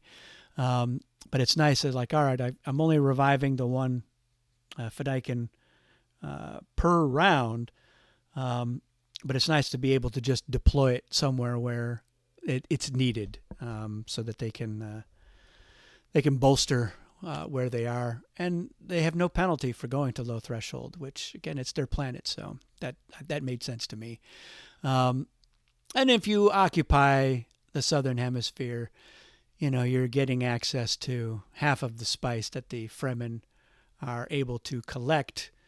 But by the time they've got 20 of their forces on the board, they probably don't care at that point. So yeah, we had a game where the Fremen had occupied Junction and the Guild had occupied the southern hemisphere. So they were taking a little bit of spice from each other, but it didn't really impact things one way or the other. So it was just mostly comical for us. And then, yeah, +1 free revival. They can go with one revival. They're back to high threshold, as long as the planet's not occupied. So that is, I think that's that's there. It is. What else to say? yeah. I think this is actually a this is another example of the Fremen having a very good ability, but not like, wow, this is the greatest thing. It just adds on to the list. It is very nice. I really like the adding the starred forces actually.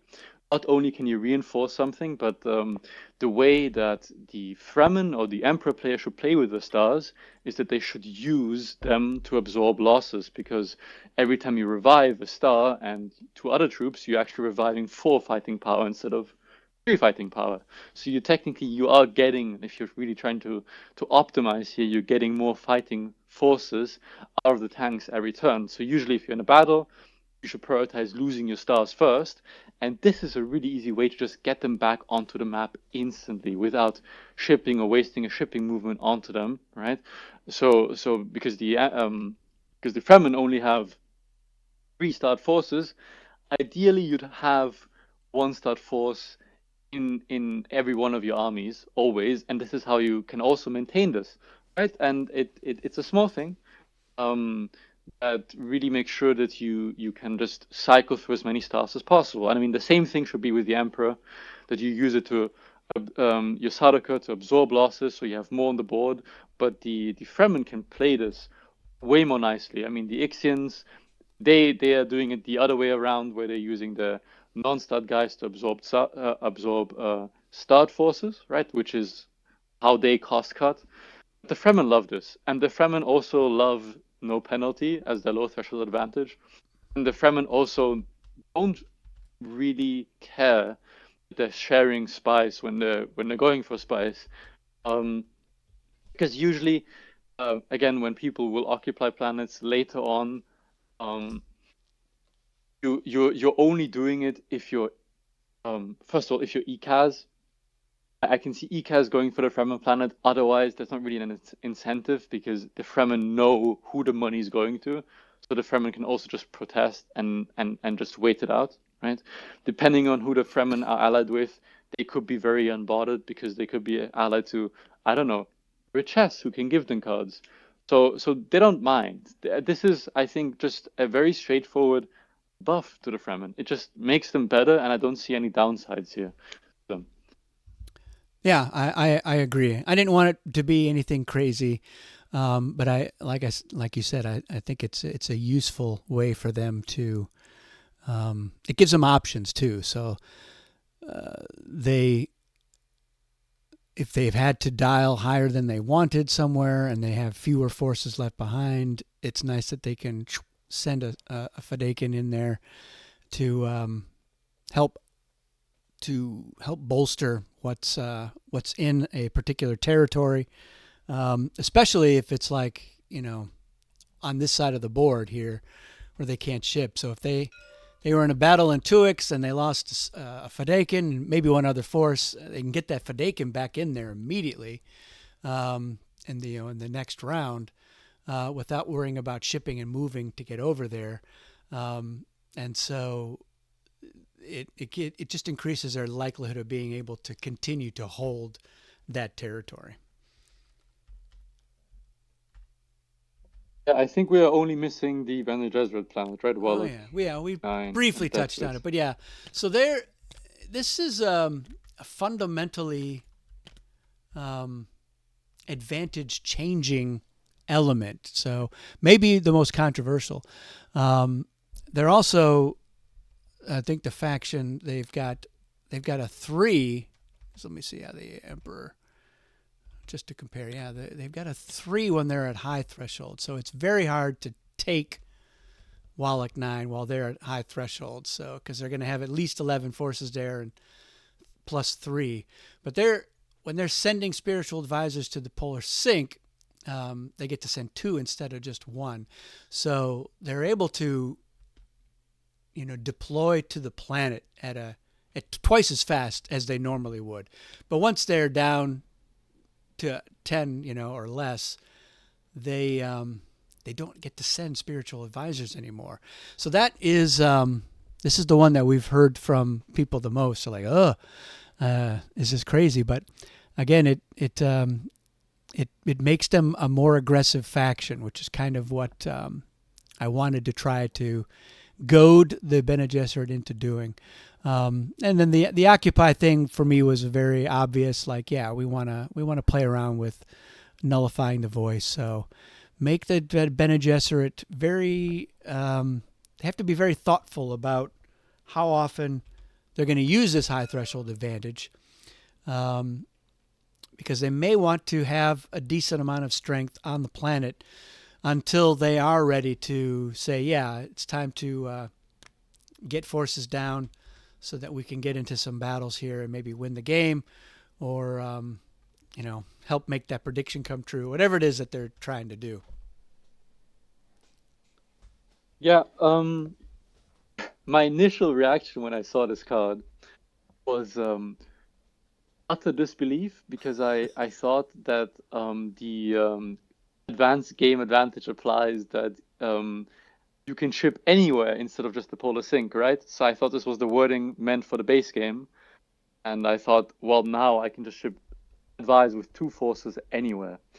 Um, I don't think this would have been too strong yet. I think shipping into the polar sync I've seen rarely actually. Personally, I do play the Bene Gesserit, and I I don't really see a need for this most of the time. In very rare cases, it could be interesting if, for example, there's a spice flow um, right next to the polar sync. If you can just move one force, but otherwise you might be stranded. Otherwise, um, it might be just suboptimal shipping like this. So I feel like this has only very niche use cases. And obviously, you want to say something, Jack? Oh, I was gonna. I'll let you finish up, but I do have a response. Of course, yeah, of course. No, so yeah, I had the impression that it really only gives you very limited options because you can either go for spice or you have to occupy a you have to occupy Erechine or Carthag, or you need a Hajj or a Ornithopter card from the Richese, or you need the Guild Ornithopter Discovery Token, or something to move this army out. So you could build up a force and surprise people. The fact that you cannot get advisors after the fact, especially when advisors are really nice because they allow you to come back into the game. So something that a Richester can do after the low threshold, but now Bene Gesserit can't, is very punishing. But I do not mind this. I do think that the Bene Gesserit later on in the game are one of the, if not the strongest factions. They're very strong. And usually I have to remind, or I we play, my group plays with all the treachery cards, all of the very strong weapons, right? All the weapons that count as double, all the special weapons. So the Bene Gesserits still have a field day done. So I make sure to play with special Kuramas. But this is another thing that makes them um, a bit more manageable because they're really going to have to be thoughtful about not overshipping. One or two Bene Gesserit units are already very scary because all your generals are fives. You have the best generals, right? You can guaranteed kill a general, defend your own. So so already very small forces are always very big threats from the Bene Gesserits. So I don't mind this. I do not mind this at all. Yeah. Yeah. So what I was gonna say is the I actually love to have a good number of forces in the polar sync as the Bene Gesserit, and that is because I typically don't like to be too spread out in the strongholds. I like to focus on mostly having advisors in Carthag and Arrakeen so that um, when I am ready to make bold moves, I'll before shipping and moving, I'll flip my advisors in Carthag. So now I have ornithopters, and now my big menacing stack in the polar sync can get to four of the strongholds with three moves. And they can, while they're there, they're unmolested. Nobody can attack me and try to whittle my strength down or take a tech token away from me or whatever. So it's nice, if I'm in an alliance, I'm having a battle in Carthage, and then I'm sending 8 forces or whatever to Tabor or into Tuix to fight whoever I need to fight over there, and hopefully my ally is in 2 or 3 strongholds too. So it's just a nice way to do it, because otherwise I feel like I've got 2 over here in Tabor, and I've got 3 down here, and I got 2 there, and I'm just too spread out, so I don't have a decent number of forces anywhere.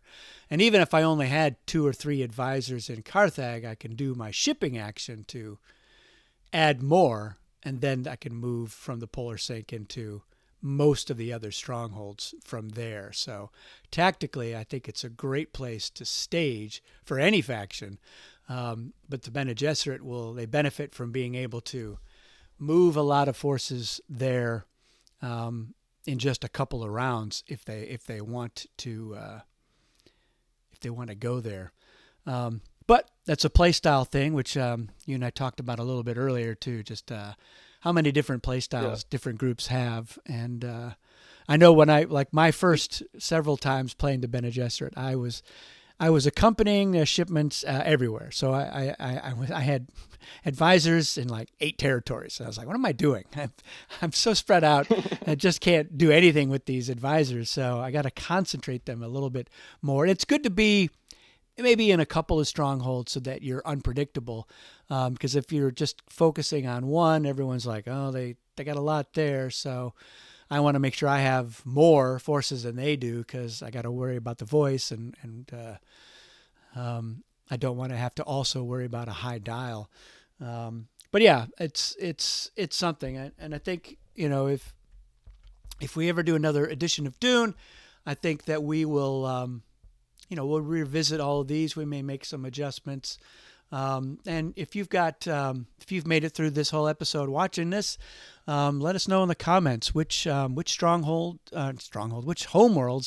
do you like the best? Which ones do you think should be adjusted? How should they be adjusted, and why? I'd be curious to hear, and any other thoughts that you have or questions about Homeworlds, let us know on there. Clemens, is there anything else you want to say before we wrap it up?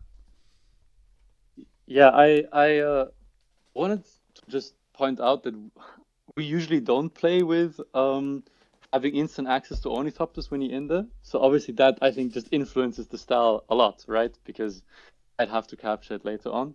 And I did want to ask, I have a couple of questions. Sure. About in general, for example, the Bene Gesserit homeworld. Did you also test just being able to ship 2 forces anywhere? Did you test it at first and then decide, well, this is too strong, let's do the Polar Sink? Is that something you considered? I know that it's something we considered. I think it may have more been a discussion. I think we started with the Polar Sink, and we talked about whether or not they should be able to double up on any shipment. I think what is interesting is that most of the people that play tested this are also fans of having a large number of Bene Gesserit forces in the Polar Sink. So it sort of played into their preferred play style already. Not everybody does. We definitely have some play testers that like to have a presence in every stronghold, because they feel like it gives them more options about how they want to behave, because they can say, well, I'm just gonna flip in these 2, and maybe I'll ship down here, and maybe I'm just blocking here. I'm not worried about necessarily holding it. So those players are not as interested in having them in the sink, and so they didn't really use the high threshold advantage that much.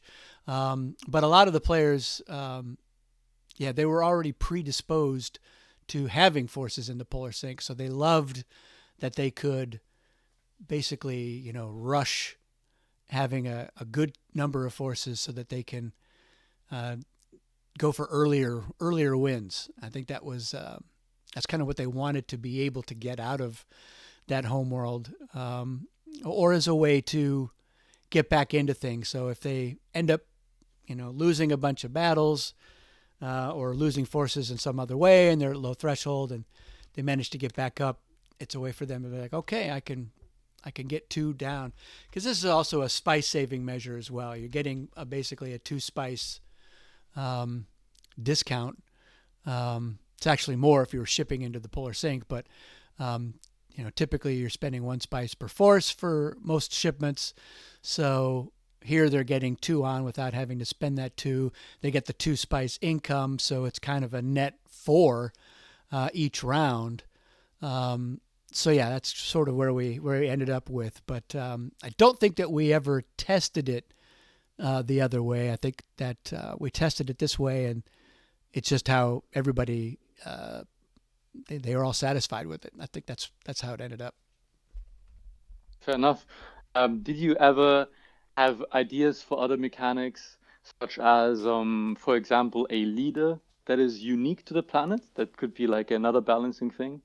You have unique leaders that you can use. So instead of using the 5 leaders you have if you get attacked, or you can just use this person by default, and he's always there to defend, for example. Yeah, I think that's a really great idea. It certainly never occurred to us, and I don't know if we would have been able to fit any more punchboard into the expansion. There was an absurd amount of punchboard in there, more than double what it was normally in an expansion. But I do like that, and I'm still optimistic that we'll eventually get more factions into the game, and I do like that. One of the challenges will be, like, who would that leader be, and and we got to find somebody with hopefully with a name that and also thematically makes sense, like somebody that was like a steward. That was left to run things in the absence of whoever is normally supposed to be there. But yeah, I think I like that idea. I think that there's if we were to able to add more factions and homeworlds to the game, there's a lot of other untapped design space that we could get into. But yeah, I'm writing that down, Clemens, and it's probably a new faction will be born around it just to create that opportunity. But yeah, I like that idea. So yeah, it could be like it could be like you've got them. There's so many different ways. You could have like a trio of factions that have an extra leader that gets used in different ways. Maybe based on the homeworlds. I like that. Or you could have like we could have had like a Duke Leto leader disc or something like that for defending Caladan. That's kind of a fun idea. So yeah, anything else? Yeah, I mean, last thing I want to say is if you've made it this far, I want to say I'm impressed to all my friends who I play board games with, to my brother and to my girlfriend. And that's about it. Thank you so much for having me, Jack. Oh, this was great. I think we're going to definitely try to have you back and find some other things to talk about. Because I'm curious. I'm curious to learn more just about your group and their preferences and their successes and stuff like that. So hopefully we get a chance to talk about that. Great. Thank you, Jack. All right. Well, thank you, everybody who has watched this episode of Battle Language. And once again, let me know if there's a topic that you hope to hear. And if you want to be a guest on Battle Language, join the Future Pastimes Discord and let me know. Get in touch with me. I'm on there as Rita Media. And I'm always happy to talk to Dune fans about Dune. And I'm also happy to talk about our other games. So we do have other similar shows for Cosmic Encounter and Conan, and I'm sure we'd be happy to talk about anything. That's it for this episode, everyone. Thanks for watching, and we'll see you again soon.